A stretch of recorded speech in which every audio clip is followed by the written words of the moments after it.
Hello and good morning, everybody. I'm Sarah Bickers on INT's Financial Education team, and we're excited to bring December's special webinar to you all, wrapping up the year financially right. I'm a former high school English teacher. I've been on the team for 4 years now, and we love spreading financial education across the Front Range in Colorado to our different community partners. And we're super excited to bring this special webinar to you all today to talk about all of the different financially related things you can consider to wrap up your year financially right.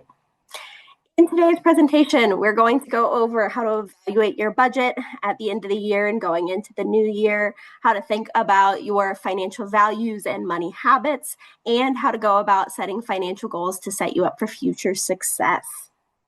The first thing that we're going to want to do when thinking about wrapping up the year financially right is we're going to want to review this past year, sit down and take a look at how all of 2025 went regarding our finances. A lot of this is going to be looking over your spending patterns, your spending habits, what you spent on, taking those statements and looking at them to see what happened and draw some conclusions from that. And as you're reviewing the past year, really pay attention to patterns. Look to see what were some of those major categories you spent in, what were some of those habits that you had as far as your spending goes, and really ask yourself what worked for reaching your financial goals and what might not have worked as well. What are some challenges or things that we might want to work on to overcome to reach future financial goals we have? Now, when you're reviewing the past year, a lot of financial experts will recommend that you look over the entire past year, look at all of 2025 to look at patterns throughout the year. If you're able to do that, great. Pull those statements from each and every month of 2025. But if looking at all of 2025 might be overwhelming, financial experts will often recommend looking at the past 3 months of expenses to get a good idea of averages. So you can start with the past 3 months, ideally look at the past whole year to get those patterns. And this will especially come into play when we're thinking about setting up a spending plan or a budget for 2026 and on. Another thing to really pay attention to when reviewing the past year of expenses, statements, things like that, is to look for any lost funds that might have gotten overlooked in the process. This could be anything like some sort of windfall money, maybe some investments that you have that you might have forgotten about, maybe something that was like a gift card, maybe cash you had set aside somewhere. Just kind of really taking the time to go through everything and think, what did I spend on? What income did I have? Get the best idea of your overall financial picture from the past year by checking every place possible and taking the time to do that. After you've gotten that information together, gathered your income, gathered your statements, looked for patterns, and looked for any lost funds, the next piece of reviewing the past year is to take a look at your credit. Credit is a big part of our financial health. It impacts a lot of different areas, from loans that we could get to places we could live to what we might pay for insurance premiums. And it also can be a great place to monitor whether or not there are any signs of identity theft and look for accuracy here. So there are two different things that you want to check when reviewing your credit. One is your credit report. That's the document that monitors your credit information. It has a list of all of your credit activity. And the other one is your credit score. That's the number that financial institutions and other service providers are going to look at to determine whether or not you're eligible for a loan or a service. And when you pull your credit report, the best place to do that is at annualcreditreport.com. It's the only government authorized website to pull your credit reports. You go to that website and you can pull your credit from all 3 credit bureaus. That's TransUnion, Equifax, and Experian once per week now. So it's a great thing to do regularly with your financial health as often as possible, just to monitor and make sure everything is accurate. And it is especially a great thing to check at the end of the year when you're trying to wrap up the year financially right. That place is where you go to look, make sure all the information is accurate. If you see anything that's inaccurate, it could be a sign of identity theft. You may want to report that and freeze your credit, but just check that regularly to make sure all that information is correct. The other item related to your credit that you might want to check is your credit score. There are many different places to check your credit score for free, and these are often they're soft checks to your credit, so they show on your credit report, but they don't impact your score. But if you would like a place that we associate with, you can go to int.com/yourcredit, and through that link, you'll access our partner's site, Savvy Money, and you can pull your credit score there. It'll give you your credit score. It'll also give you a version of your credit report, and it'll give you a letter grade in each credit category, such as payment history or credit utilization. So you can see how you're doing related to your credit score and set any perhaps credit related goals for the next year that you might have, because it'll give you personalized suggestions on how to work on your credit. With both of these, you're looking for accuracy, making sure all of the information is correct and paying attention to any patterns, especially things that are related to your financial health or financial goals, and something that you might want to work on in 2026. After you've reviewed your spending habits and patterns and taken a look at the past year of expenses and how you've managed credit, another thing to consider to wrap up the year financially right is to close any outstanding obligations. So as part of reviewing the past year of expenses, pay attention to anything that might still be due. If there are any remaining expenses related to the holidays or travel, any medical bills that might have come up, or subscriptions that are coming up, make a note of all of that and really review the budget that you maybe had or that you're intending to set up for the rest of 2025. Just take a check-in really at the end of the year to see how things are going. This is also a really great opportunity to review any memberships or subscriptions that you might have, especially going into the new year. When we talk about budget busters, and I'll give a list of those later, we talk about spending in places that aren't values of ours. And one of the budget busters that happens for a lot of folks is paying for subscriptions that they no longer use, because they're really easy for us to set them up, enroll in auto pay, and then we just keep paying them and forget we're paying them until we see it on the line item and we're like, I should cancel that. Now, at the end of the year is a great time to go ahead and cancel those if there's something you're no longer using, if it's something that is no longer bringing you any value, or to make it part of the plan if it is. And so just reviewing those and making that goal to cut any budget busters related to memberships or subscriptions we might have. And then if they're values of ours, incorporate them into the plan.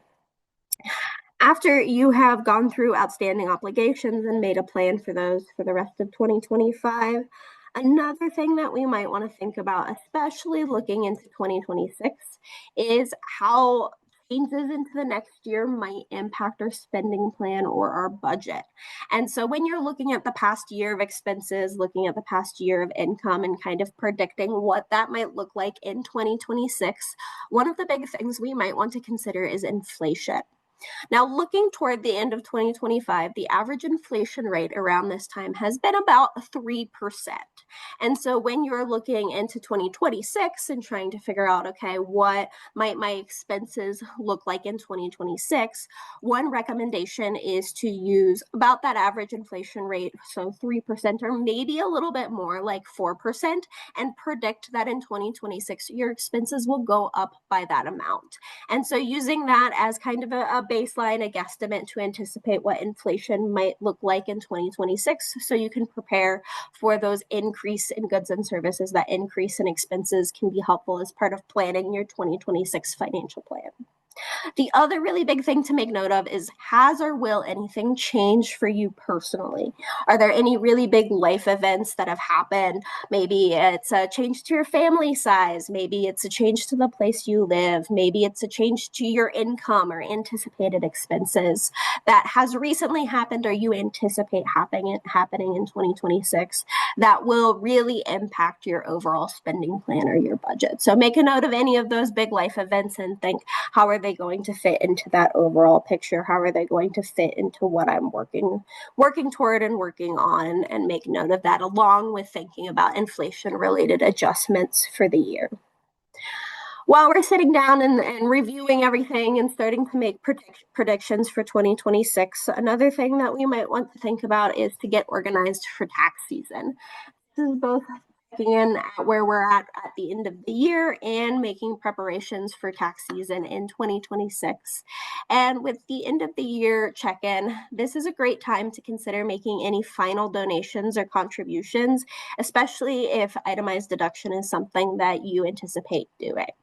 And so looking down to see what those donations are, what those contributions are, were there any others that you planned to do for this year, and going ahead and making those. It's a great time to do that. A lot of folks will say this is the season of giving, and so leaning into that, if that's a value of yours, something you plan on doing, it's a great time to go ahead and do that. Another thing to check related to tax season is your benefits, such as your health benefits, and check to see if rollovers are applicable for those. So looking if you have an HSA, a health savings account, or an FSA, a flexible savings account, and seeing if any of those roll over. If they do, great. If they don't, now might be a time to use some of those funds or reassess, depending on when your open enrollment was, what your plans are for those accounts in the new year. The last piece of this is to start gathering relevant documents and receipts that will be applicable come tax season. A lot of those start rolling in toward the beginning of the year. So having a place where you keep those organized, be them paper documents or online documents that you're gathering. So that way, when it's time to do your taxes, you have all those documents ready and together and aren't scrambling to find them last minute. So really kind of coming up with the game plan to prepare to navigate that section. After you've gone through and gathered all of this information from your spending patterns, both what you spent on and your income, to checking on your credit, how you've managed that, what credit scores and credit reports are looking like, making a check on any outstanding obligations, leftover funds, checking on what you think big changes for 2026 might be, and checking in on your tax documents and tax plans. Once you get all of that organized, really sitting down and coming up with a spending plan or a budget for the next year can be really, really key to set you up for 2026 financially right, if you will. Now, there are a lot of different ways to budget. And if you've sat on a webinar with us before or attended one of your classes, you've probably heard of a few different of these types. These are all different budgeting strategies that we love to talk about, but budgeting strategies that are out there for folks. When we talk about budgeting, the biggest thing we say is to make a budget or a spending plan that resonates with you, your life, your family, the goals that you have. Because one that doesn't fit who we are, one that we're trying to force, or one that's unrealistic to our financial situation and what we're doing, is a budgeting strategy that we're not likely to stick to, and one that might be negative or we're pushing back against or becomes a challenge. So really thinking, how do I budget, or how do I have a spending plan in a way that works best for me, my life, my values, my family, can be really, really key to having one that's realistic, having one that's successful, having one that helps you stick to your long-term goals.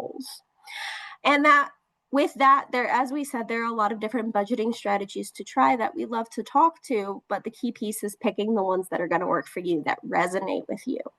I do want to share a few of these because they're really great budgeting strategies you can incorporate. You can use one, you can use a few, you can find another one that works for you, but we like to talk about these because they work for a lot of different people. One of those budgeting strategies we have up here is what's known as the envelope method. Now, old school, how this used to work is folks would take literal envelopes and they would get a stack of them and they would write key categories in their budget on that envelope. So they would have a rent envelope, they would have a food envelope, they would have a transportation envelope, and they would figure out what their income is, what their limits for those expense categories are each month, and put the amount of cash they anticipate spending in that category in that envelope. And throughout the month, as they were spending in that category, they would pull that cash out, they would pay for that item, and once that envelope was empty that month, they met their limit for that month, and that's how they knew they reached it and stayed within those limits. What a lot of folks now is they integrate this strategy into online banking or some sort of spreadsheet document. where they have different budgeting categories or buckets, if you will. They figure out what their income is, figure out the limits for each of those categories based on past spending in those, and they monitor their progress throughout that to try to stay under the limit that they've set. And so they're trying to stay within a certain realm for transportation, for food. They know what they're going to spend on as far as rent goes, etc. But it's the idea of a category-based or a bucket-based budget where you have these different categories and you monitor your progress in each of those. The other budgeting strategy we have up here is known as the zero-sum method. And with this budgeting strategy, what somebody is doing is they're trying to have a plan for every single penny. This budgeting strategy is really developed to help folks combat that situation that many people find themselves in, where they spend throughout the month, and at the end of the month, they ask themselves the question, where did it all go? With zero sum, the idea is to really know where every single penny of income is going toward expenses. And this could be incorporating some sort of envelope-based method where they're tracking all those categories. But the idea is any sort of penny of income you get, especially including those lost funds or things that we might check on, you're having a plan for them. So you know where those funds are going. You have a plan for it. There's no uncertainty or no question there. This one can be very meticulous, very involved. It might take a little more time than some of the other budgeting strategies, but there's a level of certainty that people appreciate with this because there's really a plan for every penny. The next one we have up here is automatic budgeting. This is one of my personal favorite budgeting strategies because I'm somebody who's living with ADHD. And a lot of times, if I leave it up to myself to try to make sure I'm paying for things, I might forget to pay for some of those things. And that can lead to big problems in our finances because we might see late fees or other issues that we encounter if we forget to pay things, especially on time. And so automatic budgeting is the idea of automating anything and everything you absolutely want to happen with your finances.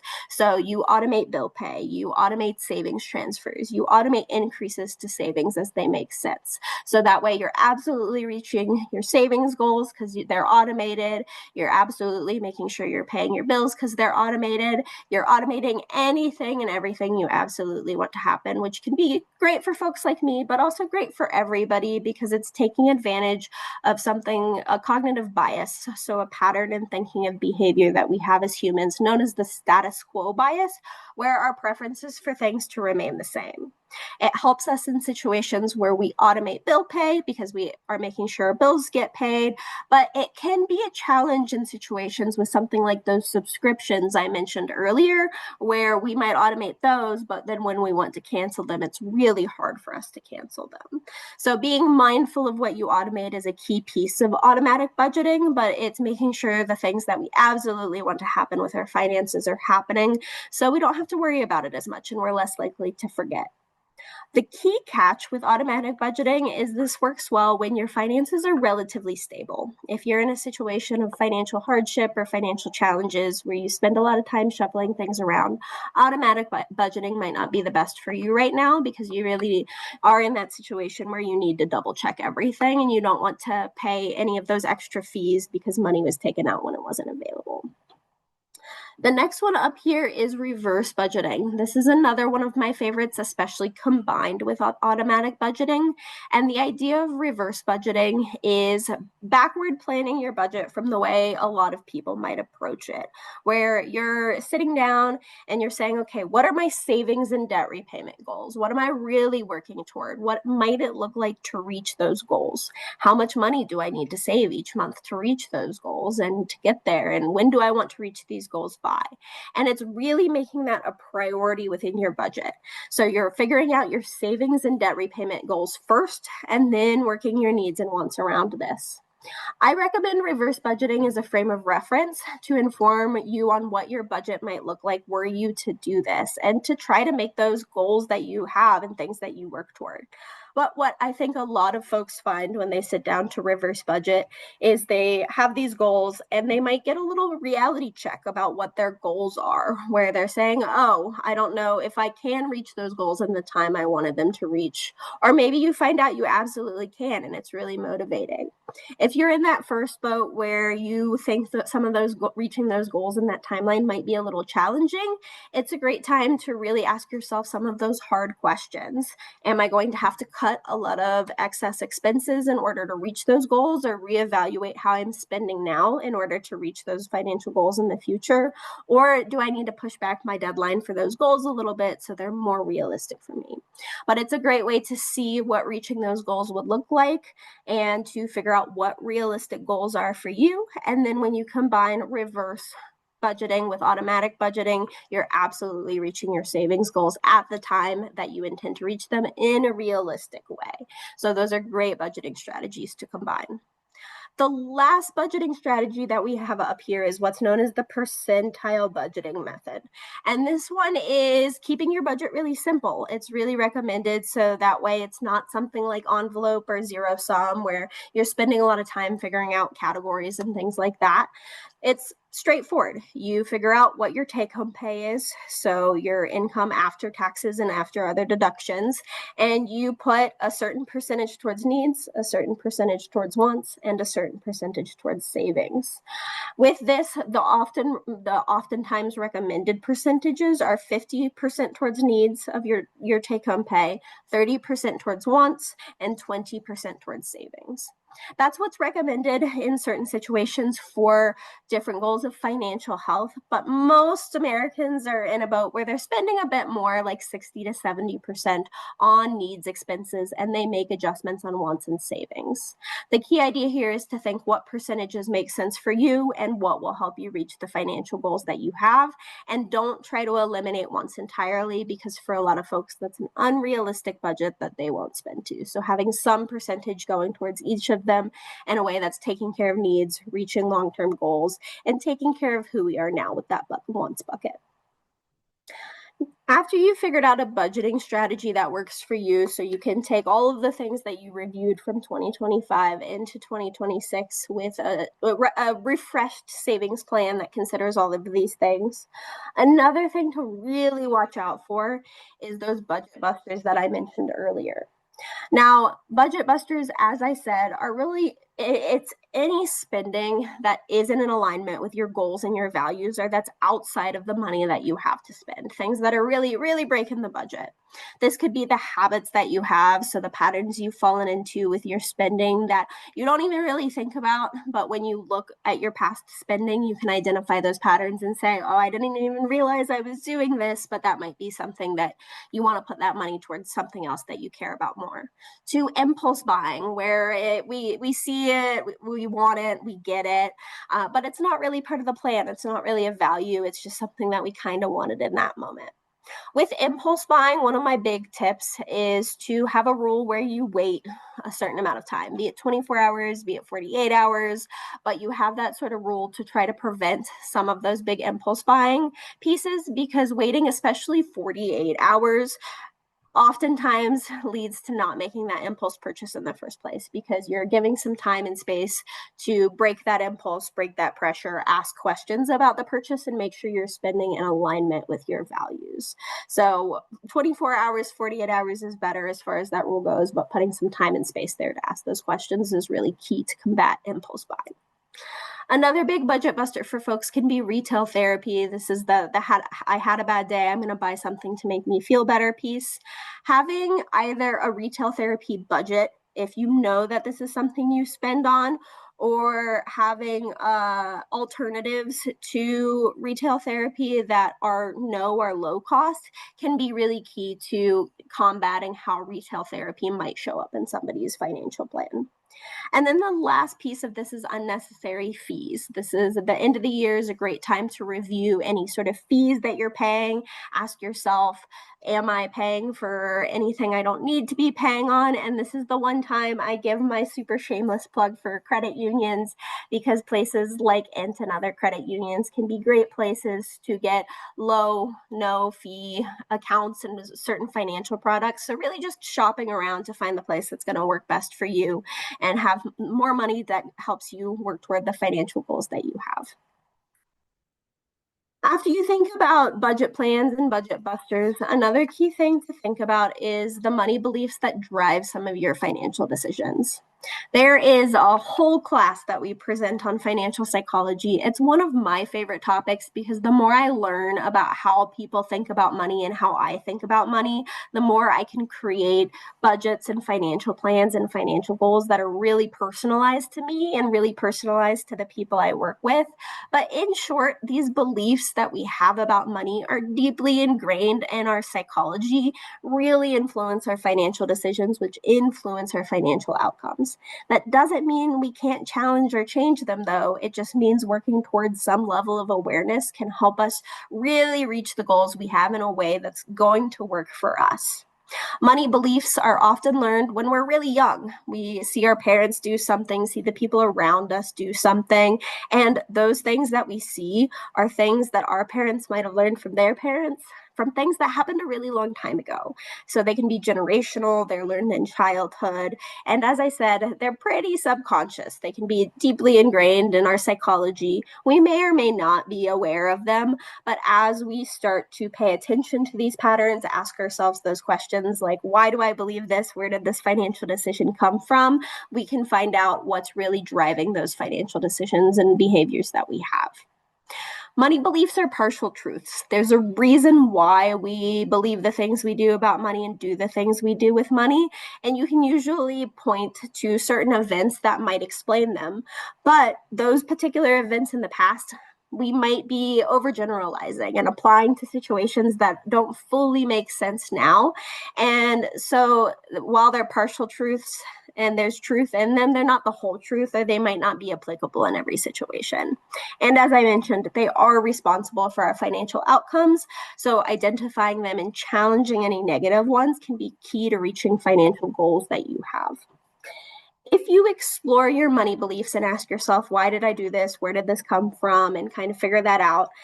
Some key ways to challenge any negative ones or ones that aren't helping your goals can be to really just start realizing when they're happening. Say, oh, I'm doing this because this happened in the past, and I might need to think about it differently to reach my goal here.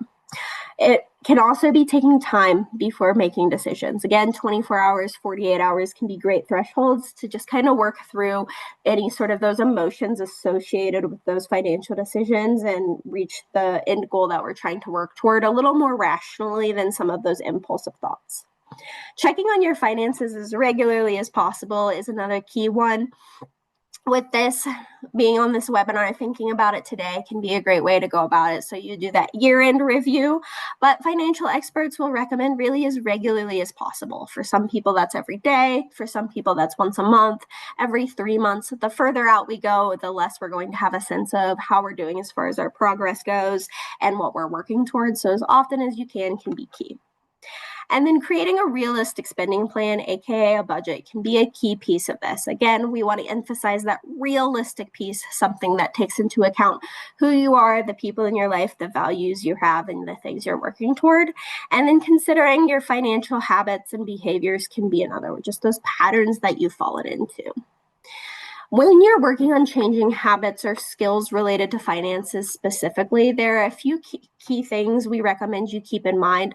Most of these tips are pulled from a book called Atomic Habits by James Clear. I highly recommend that book for anybody who wants to investigate behavior change, and there are great summaries of that text that if you want to explore it more, but here are a few highlights. One is to keep it simple. Clear talks about the power of 1% change over time being something that's doable to stick to, more realistic versus trying to overhaul your entire way of living in one night. That is probably going to be something that might last a day. It might not really work, but you're less likely to stick to it. So 1% change, small steps towards big goals can be really key. Another tip he talks about is habit stacking. This is the idea of pairing something you want to do with something that you already do. So if every night you sit down with your family to have dinner and you know that's something that's going to happen and you want to talk about money with the people in your life more, once a week when you're already sitting down to have dinner, pair that with that conversation about money. So it's adding that new habit to when you already do, so that way it's kind of a reminder to do that new habit you're desiring to do. And the other thing he really focuses on is to make sure you keep in mind that the past is just that. Focus on the future. Think that we're working towards goals we have in the future, and try not to get burned down by how things have been done in the past. Once you've thought about habits that you might want to change, how your money beliefs play into this, another really key thing is to lean into your values. So, really think what you're working toward, what you care about. That might involve a shift in how you think about money. I know I'm coming up on time here. I get really excited talking about these things. So, the last thing I really want to leave you with is that when you're thinking about making changes to your money goals, one thing to really focus on is having goals that are specific. So these are SMART goals. That stands for specific, measurable, achievable, realistic, and time-bound or timely. In other words, you're outlaying all of the ways that you're going to work toward this goal. You know it's something you can do. You know how you're going to measure your progress. You know how you're going to achieve it. And so here's an example here. It's just somebody working towards saving. They have a certain amount they save each month. They know they're going to do this because it fits within their budget, and that'll help them with something specific they have next year. SMART goals can be really great to help reach your goals, but we also recommend having money management tools that work for you. This can be an app, this can be a spreadsheet, this can be a notebook. Really anything you're going to stick to is key. The last two things I want to share with you before I wrap up here is we do have free financial coaches. These folks meet with you one-on-one, virtually or in person, to help with any goals you have. You can go to int.com/coaching to meet with them. And the very final thing I want to share is we're running a survey with a chance to win if you give feedback on our presentation today. And it is about 7 questions. You can access it by scanning that QR code or going to int.com/fined survey. The capitalizations are sensitive. We draw winners at the end of each quarter, and it's a chance to win $50. Thank you all so much. I know there is a ton that we talked about in this presentation today. A good high-level overview to wrap up your year financially right. I'll hang out for a minute if anybody has any questions or needs any of the links I shared again. Otherwise, I hope you all have the best of holidays, and we hope to see you all at a webinar in the future. Thank you. Bye.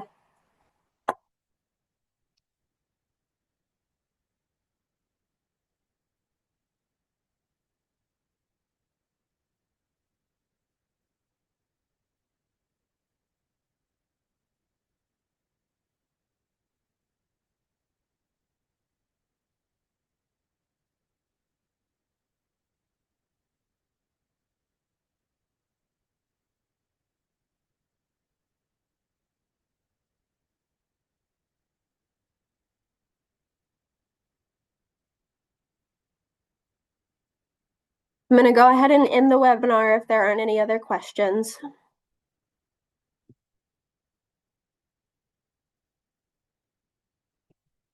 I hope you all have a lovely holiday. Thank you.